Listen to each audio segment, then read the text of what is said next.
These are strange, strange times. Coronavirus, sudden business shutdown, sudden unemployment, a surprisingly strong housing market, perhaps, and lots of chaos going on, lots of uncertainty. Today, we're going to talk to a special friend of mine, Erin Dee, and she's going to talk about how not to let a crisis go to waste. This is the Mortgage Banking live stream.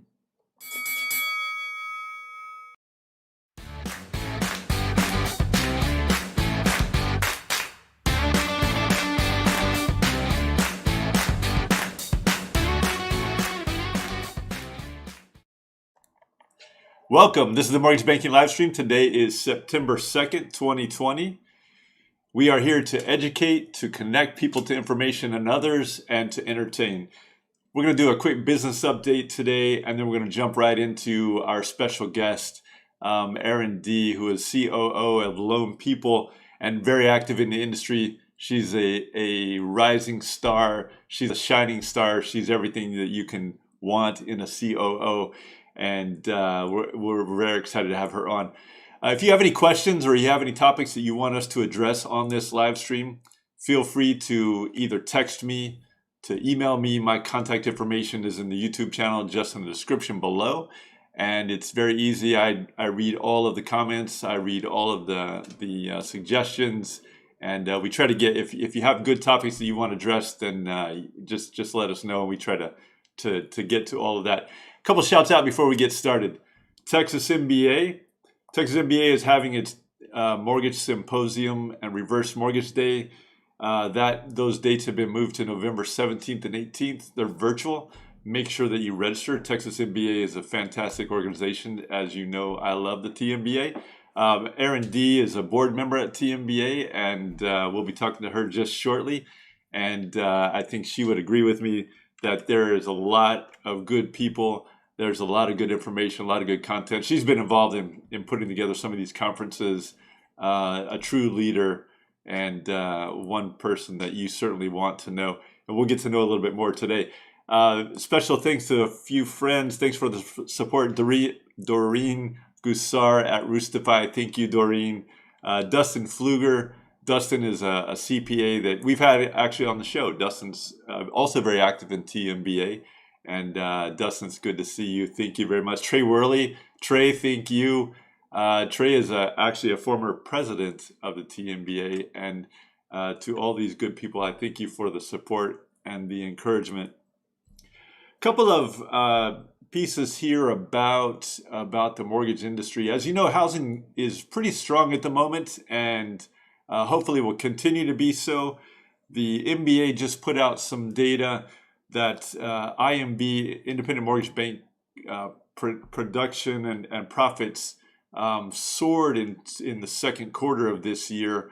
And it's talking about, this covers both the independents themselves and then also subsidiaries of banking institutions. That information is put together in this particular data survey. But average pre-tax profits, now this is just on a gross aggregate basis, right?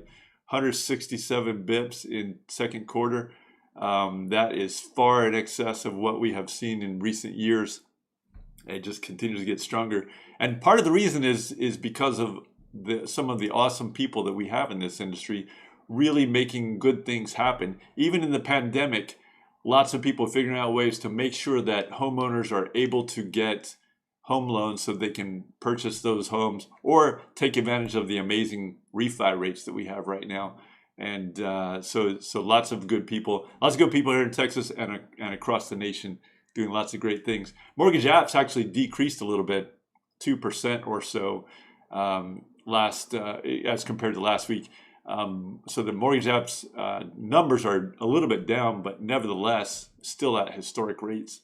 And we still have historic rates, interest rates that people can take advantage of.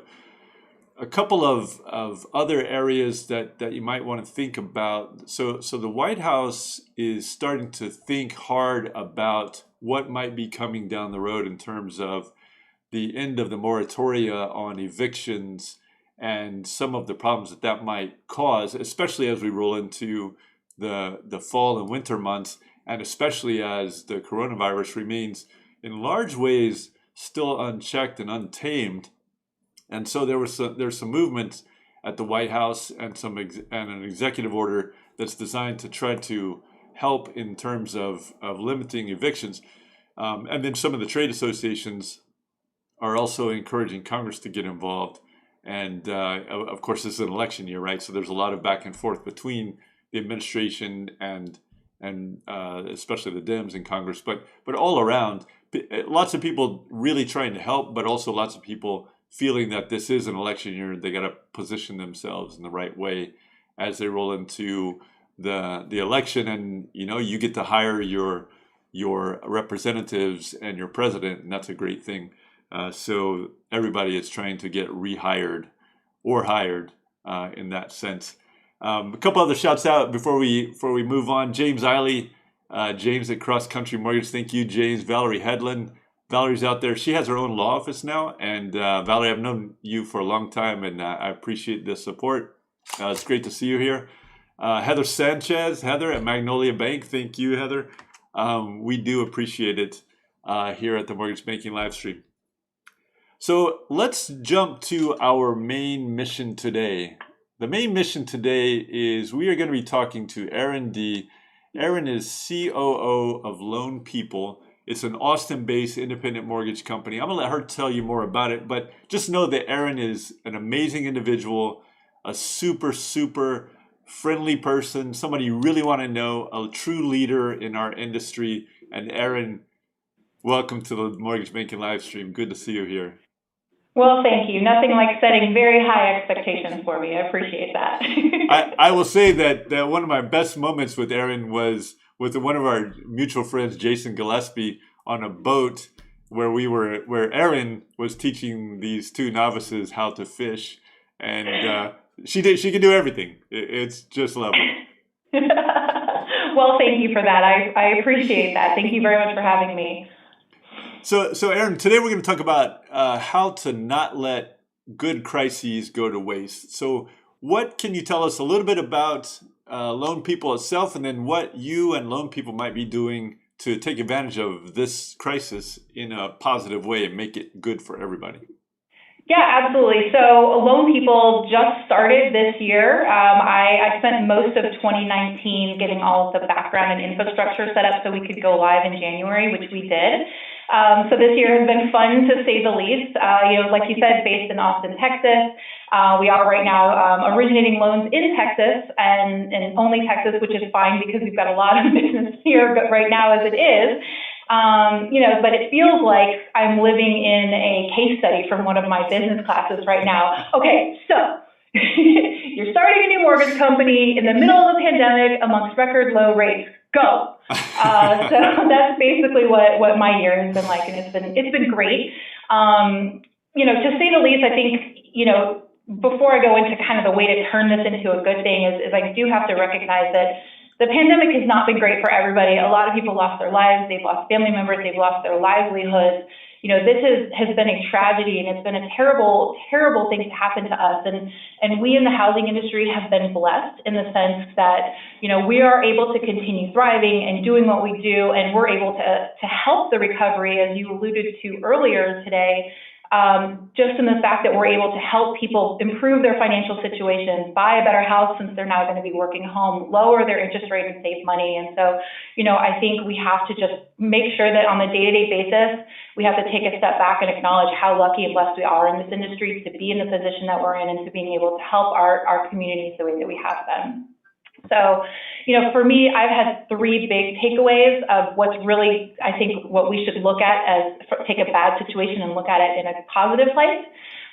The first one is we as an industry have finally been pushed off that technology ledge, right? So, e-closings, e-notes, the aggregators are finally moving on that. I mean, HUD is getting their HUDs in their test phase, which, realize they were working on that beforehand, but I think as an industry, the need to do not in-person closings has really kind of started to push us towards that ledge.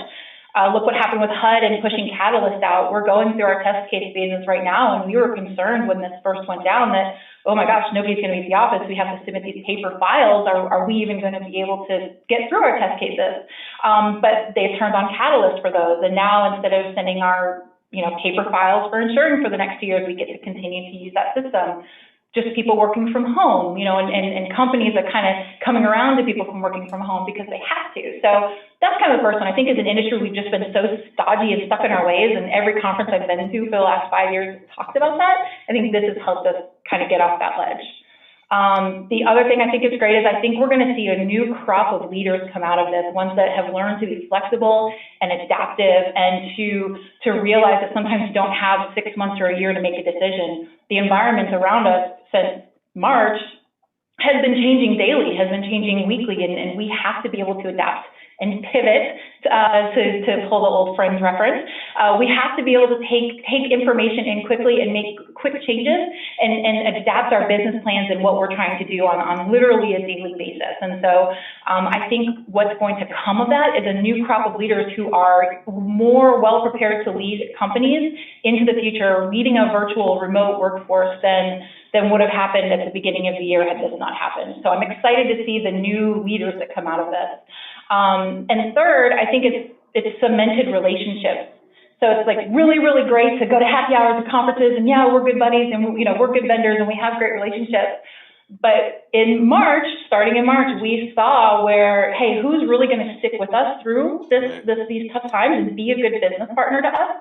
And who's not, and who's not really going to be there for us. And so what that did is help me separate, hey, these are the vendors that are really there and are really sticking with us, and I'm going to be loyal to them. And it really has shown the importance of having good relationships. So those are kind of my 3 positives that I'm trying to take out of this. Yeah, and all good ones, I think, and I think also in the leadership category, for example. Like you mentioned, we've been trying to develop, and you're very active at Texas MBA and the National MBA as well.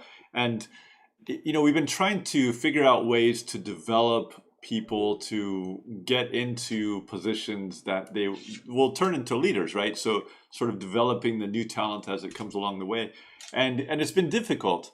And I think at this time, because of this pandemic, again, there's horrible tragedy sides to it too, but I think because of this pandemic, what has happened is it's presented the ability for some of these people to step in and say, I'll do that, or I know how to do that, and in ways perhaps that people didn't really foresee might be needed, and certainly people that had been doing things sort of the old-fashioned way, so to speak,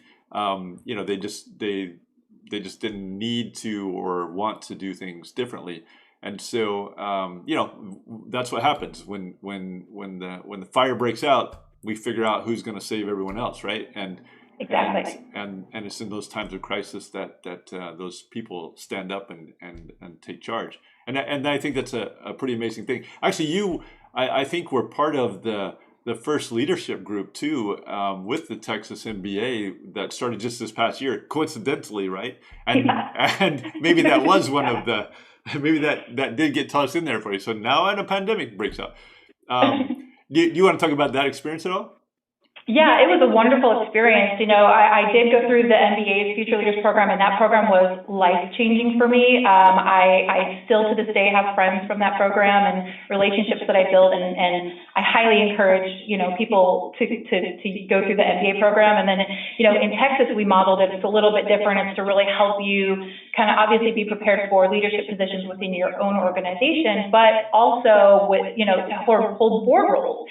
And for me, that was really a key piece of what I thought Texas MBA knocked it out of the park with that program is really focusing on what does it look like when I'm the member of a board of directors for a large company for a trade group, because it's a whole different set of rules and parameters. And what I was lucky enough to be asked to join the Texas MBA, I hadn't had any of that experience. And so some things I was like, oh, I didn't know what to expect, or, I misstepped a little here and there just because I didn't understand protocols and how things worked. And so this program, I think, is really, really great for that, and those people who are trying to, really aspire to those different levels. And I think it's, it's just kind of different than what National MBA is. So you can do both programs and really get great experiences out of it. Yeah, and I can second that. I did the Future Leaders Program at the National MBA long time ago now, and I have great friends to this day around the country, and some of them right here in Texas. And some of my colleagues from there. So David Fraze, great friend here in the Dallas area. Mark Raskin here in the Dallas area, a great friend. And that's where we originally met. Paulina McGrath. Just so many people that just, they were selected because of their leadership potential and their aspirations, and it has unfolded in the very same way that the people anticipated. It really does help, and I encourage people to do both of those as well. It's I agree. Fantastic programs, just amazing. So tell us a little bit about what you see yourself doing next with Loan People.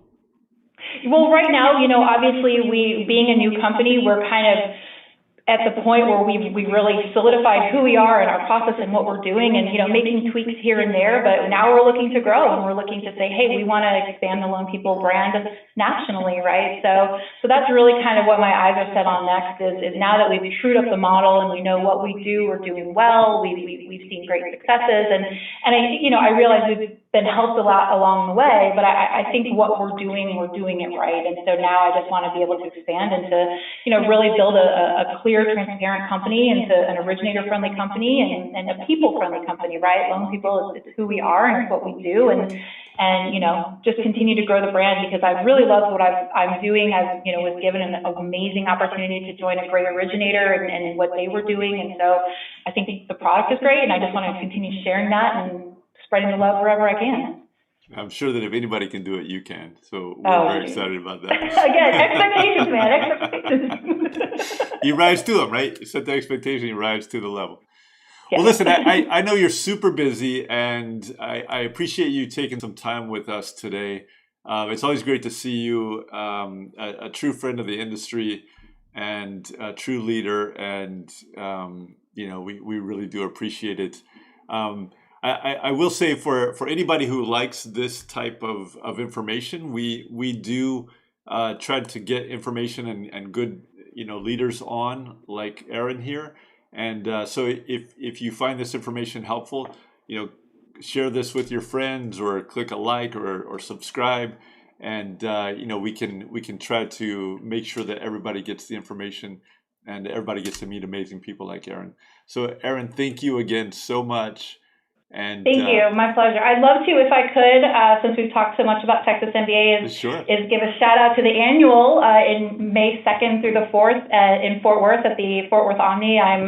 I am one of the co-chairs of that event, and I think it's going to be really fun. As of right now, we're still planning on it being in person, but we are, obviously looking for other contingencies. But get that on everyone's radar. The annual convention in Texas is always a good time, and I'd love for everyone to join. And thank you very much for having me on. I appreciate it. Definitely so, and glad to see that even despite pandemics and even despite being COO now of your own company, that they're still actively involved in all your spare time, of course, right? Yeah, of course. Worth it.